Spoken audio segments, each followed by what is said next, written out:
अस्सलाम वालेकुम बेटा। अच्छा बेटे, हमने जो है लास्ट क्लास के अंदर बैड डेब्ट्स का टॉपिक स्टार्ट किया था, जिसके अंदर हमने दो मेजर कॉन्सेप्ट्स ठीक लिए हैं। सबसे पहले हमने ये सीखा था कि बैड डेब्ट्स इररिकवरेबल डेब्ट्स क्या होते हैं और उसके अकाउंटिंग ट्रीटमेंट हमने सीखी थी।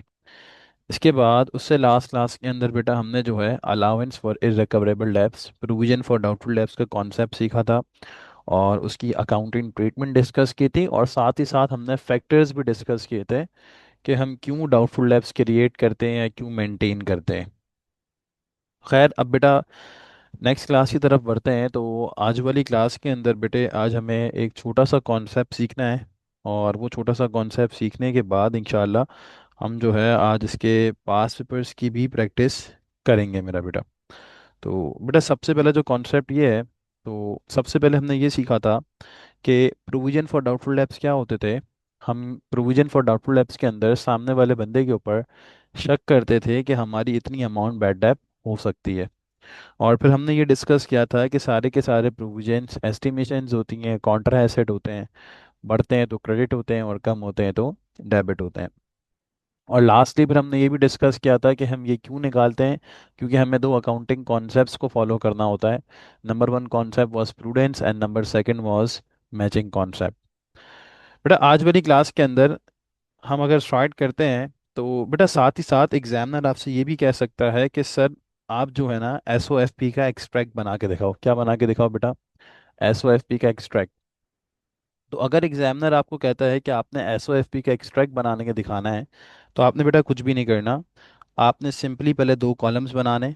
अगेन ये जो दो कॉलम्स हैं ये डेबिट क्रेडिट नहीं है। पहले कॉलम में वो आएगा जिसमें वर्किंग है, और दूसरे कॉलम में क्या आएगा बेटा? Final answer. हमने दो कॉलम्स बनाने और करंट एसेट्स की हेडिंग डालनी है। जितने भी हमारे ट्रेड रिसीवेबल्स हैं उसको हमने लिखना है, और उसमें से हमने हमारे डाउटफुल डेब्ट्स को माइनस करवा देना है। ठीक है। तो जैसे फॉर एन एग्जांपल अगर मैं हमारे फैब के डेटा की बात करूं, तो फैब के डेटा में हमारे ट्रेड रिसीवेबल्स कितने थे? 130। और हमारे डाउटफुल डेब्ट्स कितने थे? 13,000।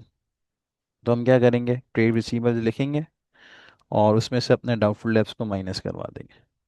तो फाइनल आंसर आएगा, हम उसको यहाँ लिख देंगे। ऐसा हमने क्यों किया? क्योंकि बेटा प्रूडेंस कॉन्सेप्ट क्या कहता था कि आपको आपके एसेट और प्रॉफिट को ओवरस्टेट नहीं करना, फजूल में नहीं बढ़ाना। तो हमने क्या करा कि हमारा जो डाउटफुल डेब्ट्स, हमें जो शक था ना, उसको मैंने अपने एसेट्स से माइनस करवा दिया, ताकि मेरे एसेट्स फजूल में ओवरस्टेट ना हो। ये जो आंसर आया ना बेटा 117,000, इसे लिखते कुछ नहीं है लेकिन कहते हैं नेट ट्रेड रिसीवेबल्स। क्या कहते हैं बेटा? Net trade receivables. Net trade receivables का मतलब होता है ऐसे ट्रेड रिसीवेबल्स जिसमें से बैड डेब्ट्स और डाउटफुल डेब्ट्स दोनों माइनस हुए हैं। तो अगर एग्जामिनर कहता है कि एसओएफपी स्टेटमेंट ऑफ फाइनेंशियल पोजीशन का एक्सट्रैक्ट बनाओ, तो क्या करना है? ट्रेड रिसीवेबल्स लिखने हैं और इसमें से अपने डाउटफुल डेब्ट्स को माइनस करवा देना है। जो आंसर आया उसे कुछ भी नहीं लिखना, लेकिन पता होना चाहिए उसे कहते क्या है? Net trade receivables. Good to go. और अब लास्ट कॉन्सेप्ट जो हमारा रह गया है, वो रह गया है बेटा बैड डेब्ट्स रिकवर्ड। अब बेटा ये बैड डेब्ट्स रिकवर्ड क्या होते हैं? इररिकवरेबल डेब्ट्स रिकवर्ड क्या होते हैं? देखो बेटा, लेट्स अज्यूम मेरा एक बिजनेस था, और मेरे बिजनेस में आज से 4 साल पहले लेट्स अज्यूम एक बंदा मेरे 10 लाख रुपए लेके भाग गया था। जब वो आज से 4 साल पहले मेरे पैसे लेके भाग गया था, तो उस वक्त मैंने उस अमाउंट को क्या ट्रीट करा होगा? बैड डेब्ट। और अपनी बुक्स में क्या ट्रीट कर लिया होगा? एक्सपेंस ट्रीट कर लिया होगा।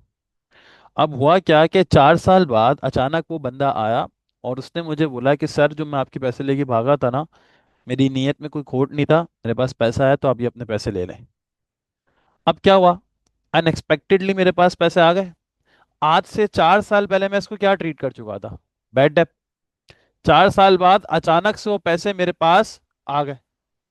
तो आज से 4 साल पहले जब मैंने इसको एक्सपेंस ट्रीट करा था, तो अब बेटा मैं इसको क्या ट्रीट कर लूंगा? इनकम ट्रीट कर लूंगा। क्योंकि जाहिर सी बात है, जब वो बंदा मुझे पैसे देगा, तो मैं 4 साल पुरानी बुक्स खोल के उसको ठीक तो करने नहीं बैठूंगा ना, यार ये बैड डेbt लिखा है, चलो उसको कट कर देते हैं। ऐसा तो करना नामुमकिन सी बात है ना यार, इतना पुराना हिसाब कौन खोलेगा? तो उस अफेक्ट को कैंसिल करने के लिए जब मैंने उसको उस टाइम एक्सपेंस ट्रीट करा था, तो अब मैं क्या ट्रीट कर लूंगा बेटा? इनकम ट्रीट कर लूंगा, अदर इनकम। तो बैड डेब्ट्स रिकवर्ड क्या होते हैं? कि जो मेरे बैड डेब्ट हुए थे, उन्होंने आके हमारे पैसे हमें वापस कर दिए। तो उस वक्त जब हमने उसको एक्सपेंस ट्रीट किया था, तो अब हम इसको क्या ट्रीट कर लेंगे बेटा? इनकम ट्रीट कर लेंगे। और इनकम जो होती है बेटा, वो हमेशा क्या होती है? क्रेडिट होती है। ठीक है। तो अगर एग्जामिनर कहता है कि भाई बैड डेब्ट्स रिकवर्ड के टी अकाउंट बनाओ, तो सिंपल है, जितने भी आपके बैड डेब्ट्स रिकवर्ड हुए हैं सबको आपने क्रेडिट साइड पे रिकॉर्ड कर लेना है। दैट्स एक्स वाई जी बंदा पैसे आप वापस कर दिए, और ए बी सी नाम के बंदे ने हमारे पैसे हमें वापस कर दिए। तो जो जो बैड डेब्ट्स रिकवर्ड हुए हैं अपने क्रेडिट साइड पे रिकॉर्ड करना है, क्योंकि आप उसको क्या ट्रीट करते हो, इनकम। और इनकम हमेशा क्या होती है बेटा, क्रेडिट होती है। इन द एंड जो साइड वीक है आपने वहाँ पे कैरेट डाउन और ब्रॉड डाउन नहीं लिखना। क्या लिखना है बेटा, इनकम स्टेटमेंट या नया नाम प्रॉफिट एंड लॉस। और दोनों साइड्स को क्या कर लेना है, बैलेंस कर लेना है। ठीक है। अगेन इनकम स्टेटमेंट क्यों लिखा, क्योंकि मैचिंग कॉन्सेप्ट क्या कहता है, करंट ईयर की इनकम और करंट ईयर के एक्सपेंस मैच होने चाहिए। तो जो जिस साल का खर्चा है और जो जिस साल की इनकम है उसको उसी साल रिकॉर्ड कर लो। तो ये छोटा सा कॉन्सेप्ट है, इतना टेस्ट नहीं होता। Most importantly concept doubtful debts का था और बैड डेब्ट्स का था, लेकिन ये भी पता होना चाहिए। तो बैड डेब्ट्स रिकवर्ड क्या है कि अनएक्सपेक्टेडली आपके पास पैसे आ जाए। तो जब आपके पास अनएक्सपेक्टेडली पैसा आ जाए तो आपने जब उसको उस वक्त एक्सपेंस ट्रीट करा था, तो अब आप इसको इनकम ट्रीट कर लो। और इनकम सिंपल क्रेडिट होती है। खैर, तो बेटा ये था मेरा पूरा बैड डेब्ट्स का टॉपिक का लेक्चर। लेक्चर फाइल जिसको चाहिए वो कमेंट कर देना, इंशाल्लाह तो डीएम हो जाएगी बेटा। अब जो है बेटा, हमें आज वाली क्लास के अंदर बैड डेब्ट्स के जो 10 साल के पास पेपर्स की वर्कशीट है ना, वो मैंने कंपाइल की हुई है, तो हमें वो बेटा सॉल्व करनी है। ठीक है। इसमें बहुत सारे सवाल हैं बैड डेब्ट्स के। तो यही है बेटा, हर टॉपिक के बाद 10 साल की वर्कशीट बनी हुई है, तो उसको सॉल्व करते हैं हमारी क्लास में। तो आज वाली क्लास में कोशिश करनी है कि 2 सवाल या 1 सवाल कंप्लीट करें। चलो बेटा बिगिन करते हैं। आई होप सो आप लोग ने प्रीवियस लेक्चर्स की रिकॉर्डिंग देखी होगी और आप लोग को सब चीज़ें याद होंगी। बेटा अगर सवाल स्टार्ट करता हूँ, तो सवाल में इसने बोला NT started in business on 1 सितंबर 2020। All sales are on credit and payment is required from customer within 25 days. तो बोल रहा है भाई एनटी भाई ने बिजनेस स्टार्ट किया है 1 सितंबर 2020 को।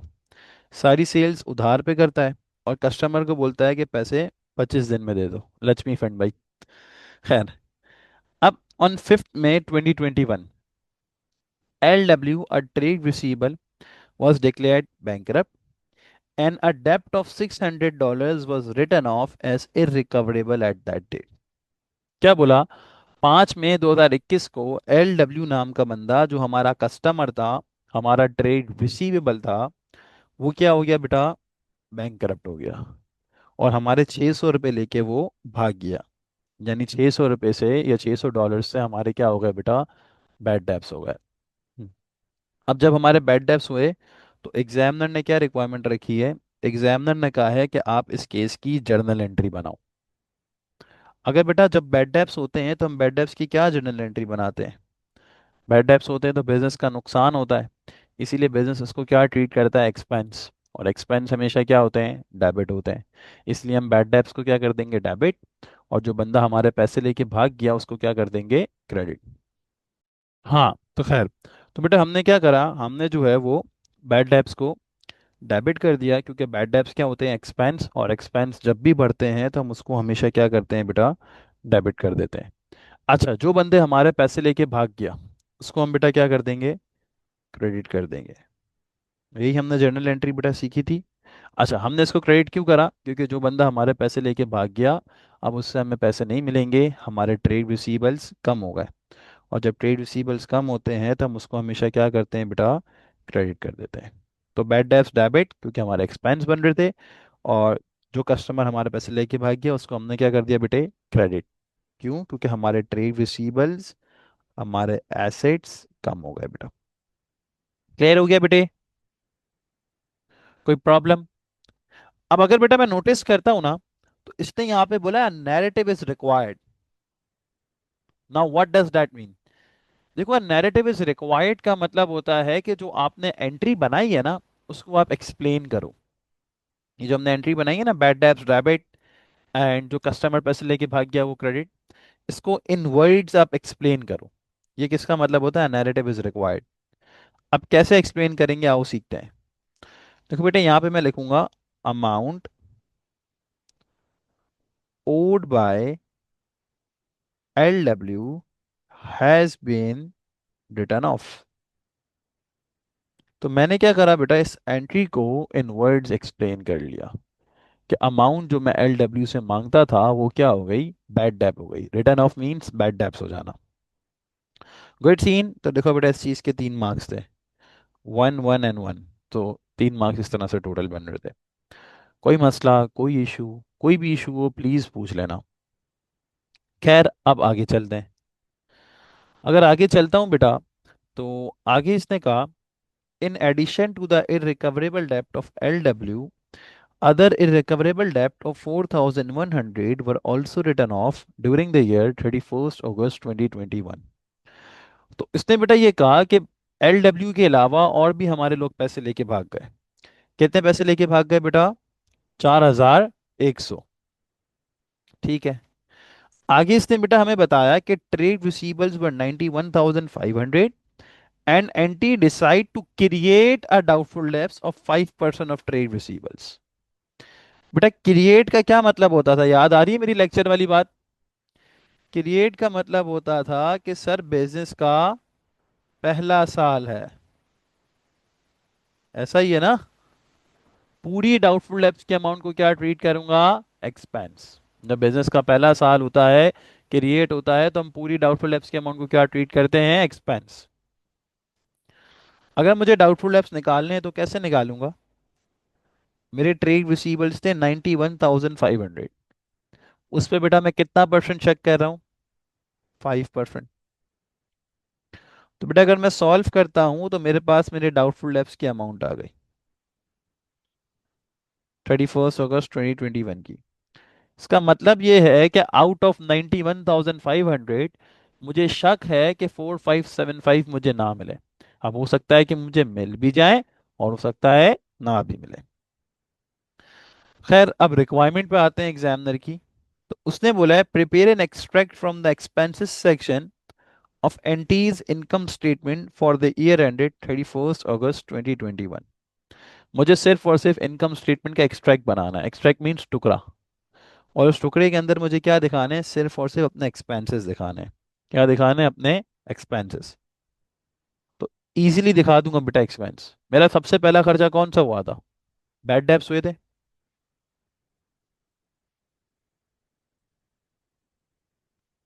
मेरे बैड डेब्ट्स बेटा कितने से हुए थे? एक तो LW पैसे लेके भागा था 600, और एक अदर लेके भागे थे 4,100 से। तो टोटल बेटा मेरे बैड डेब्ट्स कितने से हुए थे? 4,700 से। ऐसा ही है। क्या और कोई एक्सपेंस है सर? बिल्कुल। आपने ही बोला था सर कि जब भी PFDD क्रिएट हो रहा है तो इसका मतलब क्या है? बिजनेस का पहला साल है। पूरी डाउटफुल डेब्ट्स की अमाउंट को क्या ट्रीट करोगे? एक्सपेंस। तो इसलिए हम इस पूरी अमाउंट को क्या ट्रीट कर लेंगे बेटा? एक्सपेंस। नए नाम से ही लिखेंगे बेटा, अलाउंस फॉर इररिकवरेबल डेब्ट।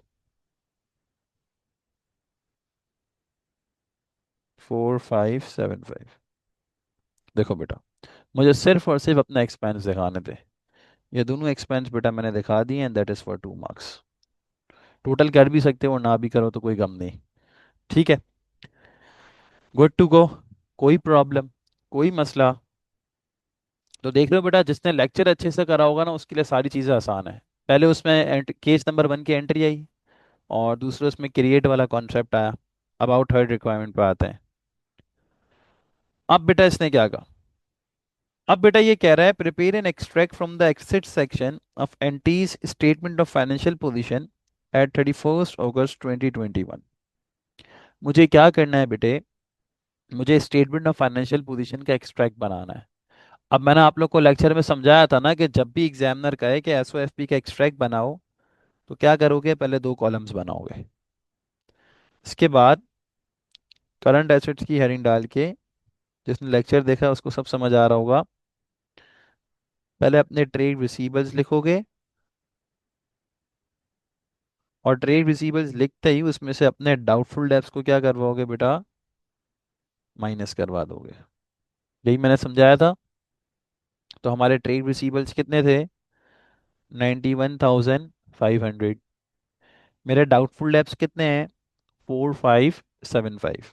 तो देखिए बेटे मैंने क्या किया, अपने ट्रेड रिसीवेबल लिखे और उसमें से अपने डाउटफुल डेब्ट्स को क्या करवा दिया बेटा?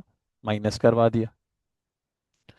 जो आंसर आया है उसे लिखते कुछ नहीं है लेकिन कहते क्या है बेटा, नेट ट्रेड रिसीवर्स। देखो क्या आंसर आ रहा है, 86,925।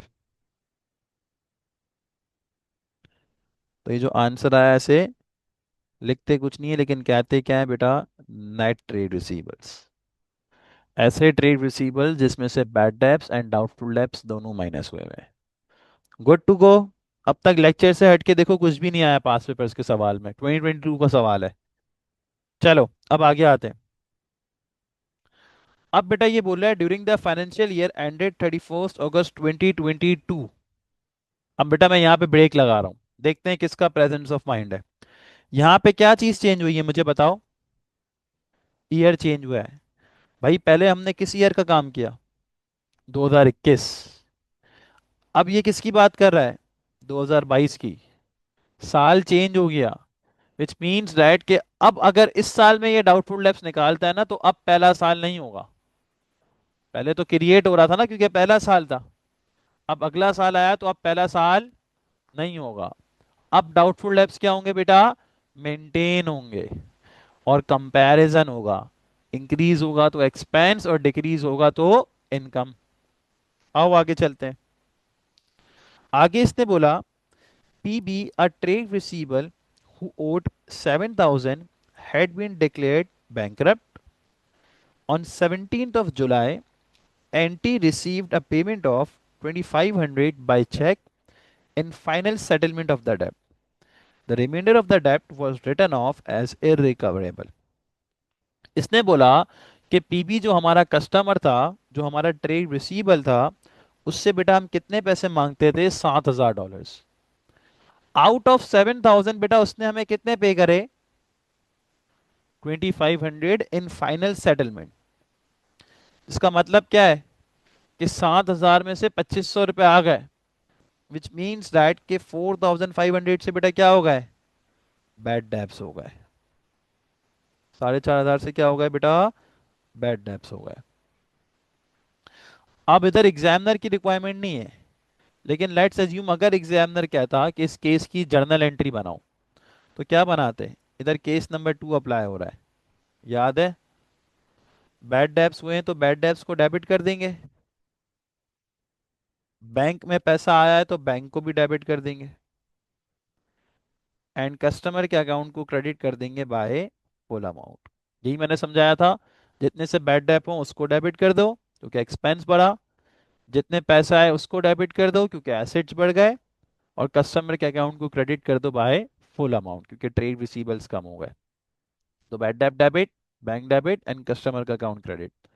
तो अगर एग्जामिनर कहता है कि इस केस की जर्नल एंट्री बनाओ तो हम ये जर्नल एंट्री बनाते हैं। ठीक है जी। एनी क्वेश्चंस, एनी कंफ्यूजन्स बेटा। चलो अब आगे आते हैं। Other irrecoverable debts of 8,400 were also written off at 31 August 2022। बोला इसके अलावा अदर लोग भी हमारे पैसे लेके भाग गए। कितने लेके भाग गए, 8,400। इसने बोला the remaining trade receivables at 31 August 2022 were $1,10,000 and anti decide to maintain the provision for doubtful debts at 5% of trade receivables. अब देख रहे हो बेटा वोकेबलरी इधर चेंज हो गई है, क्योंकि अब बिजनेस का पहला साल नहीं है, अब नेक्स्ट ईयर आ गया है, 2022 आ गया है। तो अब पूरी डाउटफुल डेब्ट्स के अमाउंट को एक्सपेंड स्ट्रेट नहीं करेंगे, अब क्या करेंगे, कंपैरिजन। इंक्रीज होगा तो एक्सपेंस और डिक्रीज होगा तो इनकम।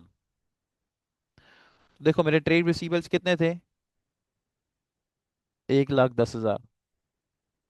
उस पर कितना परसेंट पीएफडीडी मेंटेन हो रहा है, 5%। तो मेरे डाउटफुल डेब्ट्स आ गए बेटा, कितने आ गए, 5,500। 2022 के डाउटफुल डेब्ट्स मेरे पास आ गए। 21 के मैंने पहले निकाल लिए थे, अब मैंने 22 के भी निकाल लिए। अब रिक्वायरमेंट पे आते हैं। बेटा इस रिक्वायरमेंट पे इसने सबसे पहले बोला है कि हमें पीबी का अकाउंट बनाना है। अब ये हमने बचपन में सीखा है जब हम बेसिक्स की शीट कर रहे थे। पीबी कौन था, कस्टमर था भाई हमारा, ट्रेड रिसीवेबल था। ट्रेड रिसीवेबल्स क्या होते हैं, एसेट्स होते हैं, बढ़ेंगे तो डेबिट, कम होंगे तो क्रेडिट। विच मीन्स दैट कि जो इसकी ओपनिंग वैल्यू है वो किस साइड पे आएगी बेटा, डेबिट साइड पे। तो साल के स्टार्ट में मैं पीबी से कितने मांगता था बेटा, 7,000 मांगता था। बेटा पीबी ने हमें कितने पैसे दिए, 2,500 दे दिए। बेटा जब वो हमें पैसे दे देगा तो अब मैं उससे कम पैसे मांगूंगा, हमारे ट्रेड रिसीवेबल्स कम हो जाएंगे। किस साइड पे रिकॉर्ड करेंगे, क्रेडिट साइड पे। किस नाम से, बैंक के नाम से। रेफरेंस अपोजिट अकाउंट का दिया है, पीबी का अकाउंट क्रेडिट हो रहा है, बैंक अकाउंट नहीं, सिर्फ नाम बैंक अकाउंट का यूज हुआ है। बाकी जो पैसे बच गए थे वो उसने बोला मैं आपको नहीं दे सकता, यानी कि बैड डेप हो गए। तो अब वो पैसे हमें नहीं मिलेंगे। जब वो पैसे हमें नहीं मिलेंगे तो अगेन हमारे ट्रेड रिसीवेबल्स क्या हो गए, कम हो गए। कम हो गए तो हम इसको क्या कर देंगे बेटा, क्रेडिट।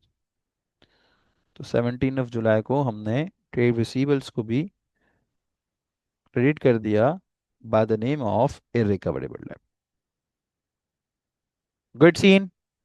अब ये देखो ये अकाउंट ऑटोमेटिकली क्या हो गया, बैलेंस।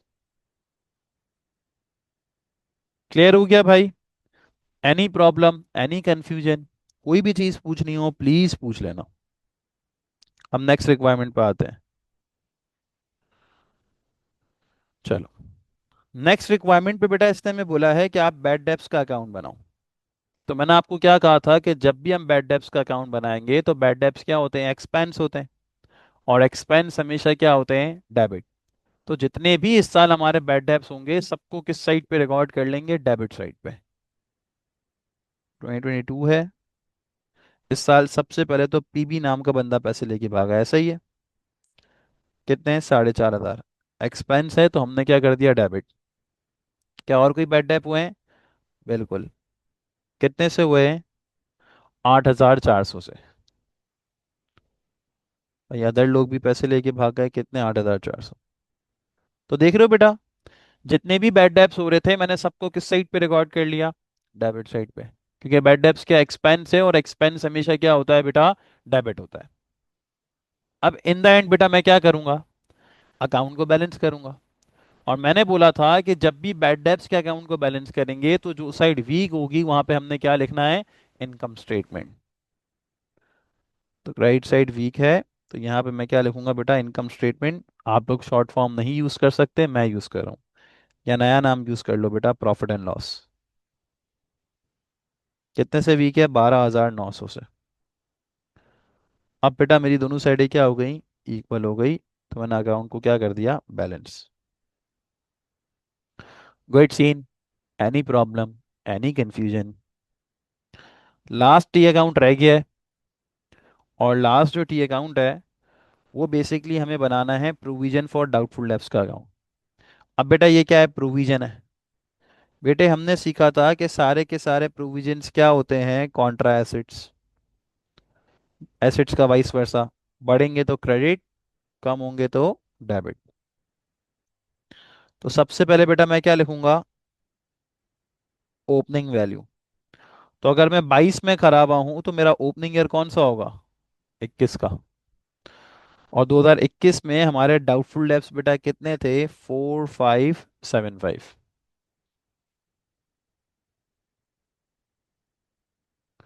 और इस साल हमारे डाउटफुल डेब्ट्स कितना है बेटा, 2022 में 5,500। कैरेट डाउन डेबिट पे लिखा है ताकि ब्रॉड डाउन क्रेडिट पे है, क्योंकि क्रेडिट नेचर है ना बेटा। ये देखो बेटा 5,500 थे हमारे। तो देखो साल के स्टार्ट में हमारा शक कितना था, 4,575। साल के एंड में बेटा हमारा शक कितना हो गया, 5,500। तो बेटा ये क्या हो गया, इंक्रीज हो गया ना। कितने से इंक्रीज हुआ बेटा, माइनस कराएं, 5,500 लेस 4,575। तो बेटा ये जो इंक्रीज हुआ है ये इंक्रीज हुआ है 925 से। इंक्रीज हुआ है तो बेटा किस साइड पे रिकॉर्ड कर लेंगे, क्रेडिट साइड पे। प्रोविजन बढ़ गए, कॉन्ट्रा एसेट्स बढ़ गए, तो क्या करेंगे बेटा, credit by 925, bye the name of income statement या प्रॉफिट एंड लॉस। इंक्रीज होता है तो क्या ट्रीट करते हैं, एक्सपेंस। तो इनकम स्टेटमेंट में एक्सपेंस डेबिट और डाउटफुल डेब्ट्स का अकाउंट क्रेडिट। तो डाउटफुल डेब्ट्स के अकाउंट के सिंपल स्टेप है, opening value, closing value, increase हो रहा है क्रेडिट पे, डिक्रीज हो रहा है डेबिट पे। खैर दोनों साइड्स क्या हो गई बेटा, इक्वल हो गई। और ये कैरेट डाउन बेटा उसकी अपोजिट साइड पे जाके क्या हो जाएगा, ब्रॉट डाउन हो जाएगा। गुड सीन बेटा। Any problem, any confusion? ये अक्टूबर नवंबर 2022 का सवाल है, इनवेरिएंट है, 2 3 है। बेटा अब तक कोई भी चीज़ पूछनी है तो पूछ सकते हो। अब इस सवाल की लास्ट चीज़ रह गई है, फिर इंशाल्लाह क्लास को वाइंड अप करेंगे। और बेटा इसमें इसने क्या बोला है, थ्योरेटिकल पार्ट है, थ्योरी भी इक्वली इंपॉर्टेंट है एज कम्पेयर टू कैलकुलेशंस। तो इसमें बेटा ये बोला है, anti is concern at the increase in irrecoverable debts during the second year of business. To reduce the irrecoverable debts, he is planning to introduce one of the following two options. Option 1, to charge interest on all debts not paid within its standard term of payments of 25 days. Option 2, to stop supplies to all customers who do not pay within the standard term of payments of 25 days. तो basically इसने बोला कि anti भाई परेशान है कि दूसरे साल में इसके बैड डेब्ट्स बढ़ रहे हैं, तो उसको कम करने के लिए एंटी ने दो ऑप्शन सोचे हैं। पहला ऑप्शन वो जो 25 डेज के अंदर पेमेंट नहीं कर रहे उस पर इंटरेस्ट लगाए। दूसरा ऑप्शन वो जो 25 डेज के अंदर पेमेंट नहीं कर रहे उस पर गुड्स बेचना ही बंद कर दें। अब ये कितने मार्क का है, 5 मार्क का। अब देखो बेटा आप लोग को थ्योरी लिखना आनी चाहिए। अगर ये 5 मार्क का है ना, so 2 points for option 1, 2 points for option 2। इस तरह आपको मिलेंगे 4 mark. And then 1 mark is for your advice. आप लिखोगे ऑप्शन 1 पे जाना चाहिए तो भी मार्क देगा, आप लिखोगे ऑप्शन 2 पे जाना चाहिए तो भी मार्क देगा। तो अगर मैं ऑप्शन 1 पे आता हूँ, अगर मैं इंटरेस्ट चार्ज करूंगा तो उससे क्या होगा, लोग अर्ली पेमेंट्स दे देंगे, पेमेंट्स जल्दी दे देंगे। राइट, बेनिफिट यही होगा, पेमेंट्स में रिसीव अर्ली। पर नुकसान क्या है बेटा, नुकसान ये है कि हमारा कस्टमर से रिलेशनशिप क्या हो जाएगा, खराब हो जाएगा। ऐसा ही है, और कस्टमर हमारे कंपेटिटर के पास चले जाएगा। 2 पॉइंट्स हो गए ऑप्शन 1 के। अगर मैं कस्टमर का गुड्स बेचना ही बंद कर देता हूं तो उससे क्या होगा, भैया मेरे सारे ही कस्टमर 25 डेज के बाद ही पेमेंट कर रहे हैं। अब मैं उन सबको गुड्स बेचना बंद कर दूंगा तो मेरी सेल्स रिड्यूस हो जाएंगी। जब सेल्स रिड्यूस हो जाएगी तो इनकम रिड्यूस हो जाएगी, ओवरऑल प्रॉफिटेबिलिटी पे अफेक्ट आएगा। Simple point. और अगर मैं गुड्स बेचना बंद कर देता हूँ तो उससे फायदा क्या होगा, बैड डेब्ट्स का रिस्क रिड्यूस हो जाएगा। जब मैं उधार पे गुड्स ही नहीं बेचूंगा, या जो 25 दिन के अंदर पैसे नहीं दे रहे उनको बेचूंगा ही नहीं, तो मेरे बैड डेब्ट्स होंगे ही नहीं। तो इसलिए मेरा बैड डेब्ट्स का रिस्क रिड्यूस हो जाएगा। तो देख रहे हो, 2 points for option 1, 2 points for option 2।